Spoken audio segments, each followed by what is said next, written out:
Hey everybody, welcome to TrulyDisturbing.com's Last Call Horror. My name is Sam Santiago and I'm the editor-in-chief of the website. And to my right is... I'm Johnathan Rosas, I'm the media manager. We're going to be talking to you today about three different subjects. We're going to be talking about remakes / reboots that are popping up in the industry right now. We're going to be talking about our Netflix recommendations for the month of April. And we're also going to be talking about scary stories to tell in the dark. So this is a big episode. We hope you enjoy it, and stick around for Last Call Horror. Stay tuned. A trend that's popping up in Hollywood again is remakes or reboots. Many of those are popping up in TV or film. One of those things John's going to talk about right now. What's that, John? That's right. Jordan Peele is coming out with a TV show remake of The Twilight Zone. It'll be premiering on April 1st, 2019 on CBS's All Access. After that, we have Pet Sematary, which is coming out on April 5th. And that's another remake of a great 1989 horror movie that Stephen King was behind. What's after that, John? After that will be Stephen King's It, Chapter 2. That will be premiering August 2nd. Next up, we also have another horror aspect, which is Candyman, right? That's right. Candyman will be premiering in the year 2020. So we have all these remakes coming up, and it's just surprising to me that everyone is still so intrigued by films that they've already seen. That's right. I don't know what it is, but something about nostalgia gets to people. And so we'll be looking at those movies and checking them out for you guys, and hopefully bringing reviews for you to check out. So be on the lookout for Pet Sematary, Twilight Zone, Candyman, and It Chapter 2, which is all coming out pretty soon in the next couple of months, and we hope to bring those to you in the future.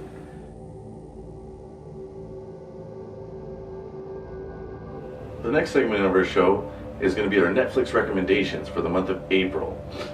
Personally, I enjoy April because it's bringing a lot of horror movies to Netflix. One of them is Freddy vs. Jason. You've seen Freddy vs. Jason, right, John? Oh yeah, I own the movie. It's a really great movie.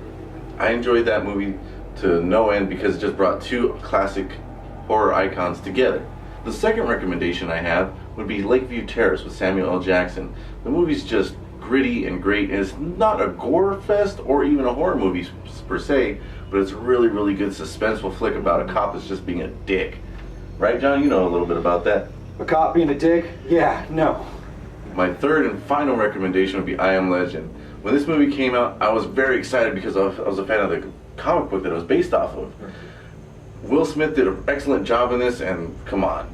Zombies, New York. Well, I don't even think they'd be considered zombies, right? I mean, it'd be more of like infected. Can I just say that I actually, I'm not a big fan of zombie movies just because the whole, the aspect of rigor mortis setting in and everything. But I Am Legend is one of my favorite infection zombie type movies. Just due to the fact that, it's their primal animal instincts that were coming out of them, and they were forgetting their world, their past, and all that together. But I enjoyed I Am Legend very, very thoroughly. It's very much a popcorn flick, and those are my three recommendations for Netflix. What are yours, John? Mine are Friday the 13th is premiering in April as well. So awesome. Friday, come on, Jason Voorhees. Okay, you can never go wrong with some Jason Voorhees, right? Lake, yep. Camp Crystal Lake, that's right. Also, what's going to be coming out is Texas Chainsaw 3D. That movie was meh, but I think if you want to finish the whole franchise, you have to watch it for sure. Yeah, definitely for sure. And then also coming up in April, I don't know if you knew this, but The Chilling Adventures of Sabrina Season 1 Part 2 is coming out as well. The continuation of the series, right? Yeah. So we're finally going to see what happens to Sabrina in the school and how she's getting more into the dark arts. That's right. And then also, I don't know if you guys knew this, but they actually released a special Christmas episode, or not even Christmas, it was the Winter Solstice. Yeah, they did Winter Solstice episode for a while. It's time again for the truly disturbing true crime segment of the show, and Dani Danger is going to be focusing on a new serial killer. Who's she going to be talking about, John? Albert Fish. Take it away, Dani. Thanks, guys. Albert Fish was born in 1870 as Hamilton Fish, and he's probably one of the most notorious cannibals that will more than likely put Jeffrey Dahmer to shame. Albert was doomed to have severe mental issues, as it did run in his family way before he was even born. His father had a heart attack at the age of 75, which kind of left his mom to fend for herself and put him in an orphanage at only 5 years old. It was during his stay at the orphanage that a couple significant situations happened that helped mold the person that he would eventually become as an adult. He started to call himself Albert instead of Hamilton once the kids at his orphanage started to make fun of him and started calling him ham and eggs.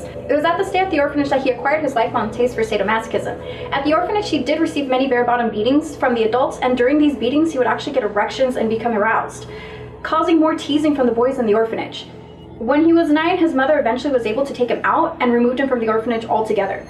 As an adult, he did work odd jobs and was believed to be a male prostitute at some point, but that's never been confirmed nor denied. He eventually found his niche as a painter and a decorator. In 1898, his mother even arranged for him to be married to a woman 9 years his junior, and together they would end up having 6 kids. In 1903, he was arrested for embezzlement, and during his short incarceration, he had regular sex with men in the jail. Eventually, his wife ran off with another man and left Fish with 6 children to take care of. During this time, it's believed to be when Fish committed his first murder. In 1910, he targeted a mentally disabled man named Thomas Keaton. It's believed that he actually mutilated Keaton's genitals and still performed sadomasochistic sex with him.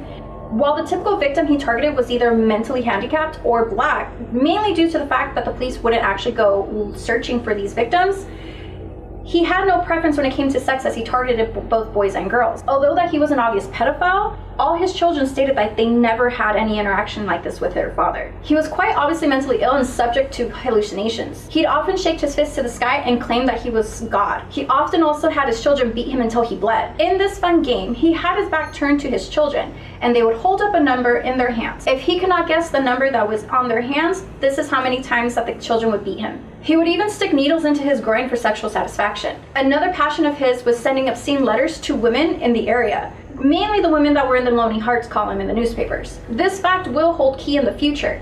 In 1928, Fish responded to an ad in a newspaper from Edward Budd. Edward was looking for a job in the countryside, and Fish answered the ad as the Long Island farmer named Frank Howard. At Budd's home, Edward expressed interest in working for Howard and asked that there was another position for his friend Willie. Howard stated that there was and promised to be back in the morning to pick up the boys for work. The next day, Saturday had rolled along, and Howard hadn't showed up to pick up the boys for work.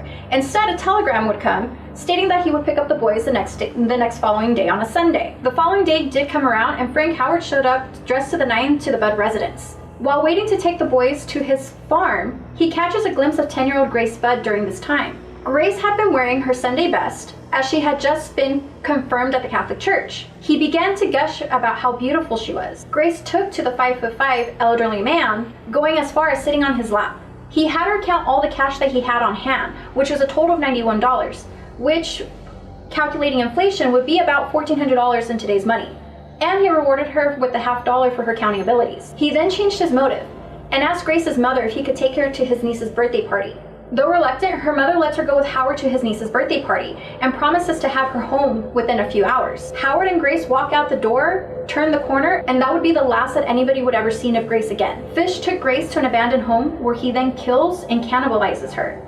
Her family had waited until the next day to call police and report her missing. At that time, the NYPD had just formed the Missing Persons Unit, and fingerprinting was still very new. Detective Will King took the case along with 50 other detectives. People during that time also said that the only other case that was as big as this was that of the Lindbergh baby. To King, there was little to no question that Grace would even be found alive. They dusted the house for prints and even questioned Western Union about the telegraph that was sent to the home earlier that week. They followed every lead that was sent to them about the Budd case. At this time, with Grace's case still unsolved, Fish was finally committed to a mental institution.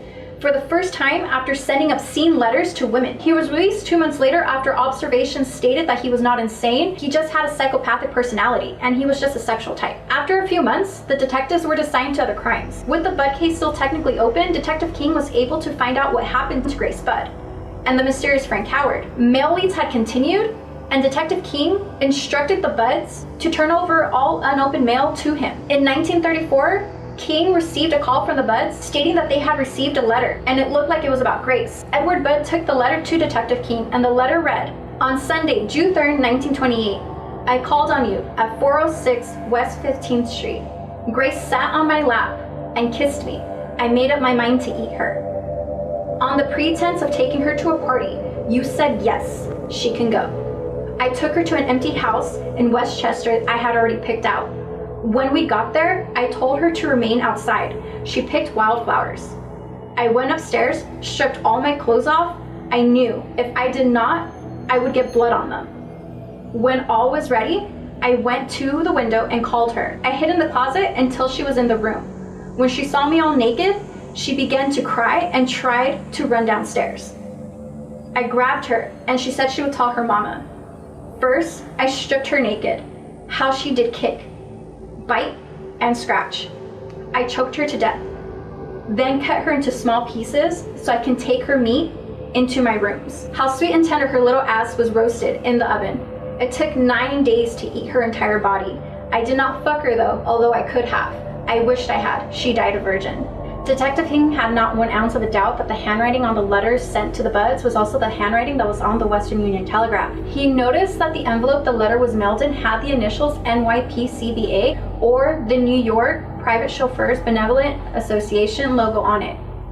After a lot of detective work, he found a man named Leo, who had admitted he had taken some of the envelopes while living at East 52nd Street. Detective King immediately went to the rooming house and spoke to the landlord, who stated Frank Howard sounded a lot like a man named Albert Fish. She showed the detective the signature on the register, and it was the same writing from the telegraph and the obscene letter. They found the person who killed little Grace Budd. Detective King was able to capture Fish while he was waiting for a check that regularly came in from his son. Fish did state that he did kill Grace Budd, and he did try to drink her warm blood after draining it into a bucket. He had cut her head off and proceeded to cut her into pieces, and it ate every bit of her, except for her head, her guts, and her skeleton. The memory of eating her during the day allowed him to masturbate at night. Eventually, he took police to the spot where he buried what was left of Grace, and the detectives dug until they found Grace's head and bones. Fish was tried for the murder in 1934 and was sentenced to death by electric chair. The thought of his death was actually a sexual thrill to him. His sadomasochistic and psychopathic mind made being electrocuted a sexual thrill. The day of his execution at Sing Sing prison in 1936, it took 2 jolts of the electric chair to take effect, due to the fact that the needles in his groin short-circuit the chair the first time. If you would like to read more about the particular obsessions of Albert Fish, check out the book Deranged by Harold Schechter. He lists 15 of them, including eunuism. The only one that seems to be missing from Albert Fish's list is bestiality. And you guys thought, yeah, your parents were fucked up. Back to you.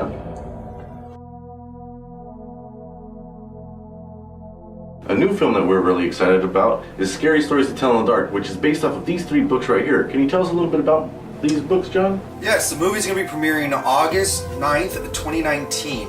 And these 3 collection of books are all ghost stories, myths, chillers, and other urban legends. The book is by Alvin Schwartz, and the movie's getting produced by Guillermo del Toro. Many people are excited about this because Guillermo del Toro is a real monster fan, and we're looking forward to this in the summer, and so should you. You can check out reviews for all those films that we just mentioned and TV shows on TrulyDisturbing.com in the next couple of weeks. Stay tuned. Well, it's the end of March, and usually in California that means con season is approaching.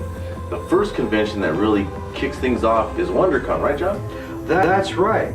It started in San Francisco in 1987, and it's been in Anaheim, California since 2011.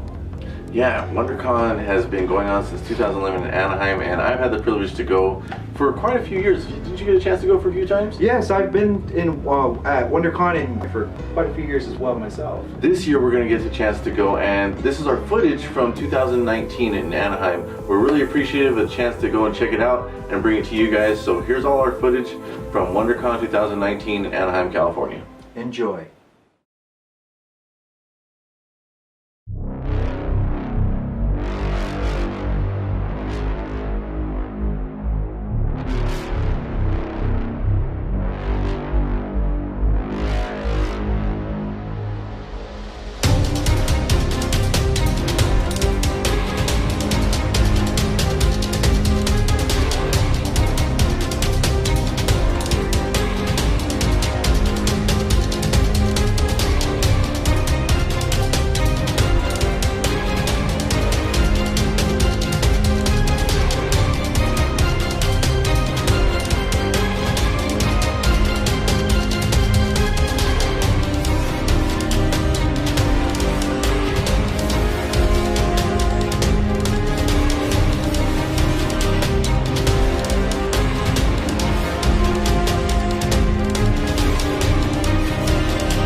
Hello, Wondercon. It's Mark Hamill here. And if you're wondering who's going to voice Chucky in the new Child's Play, you're looking at him. I can't wait to bring such an iconic character to life and present him in a way you've never seen him before. Child's Play this summer. We're going to have some fun. And remember, he's more than just a toy. He's your best friend.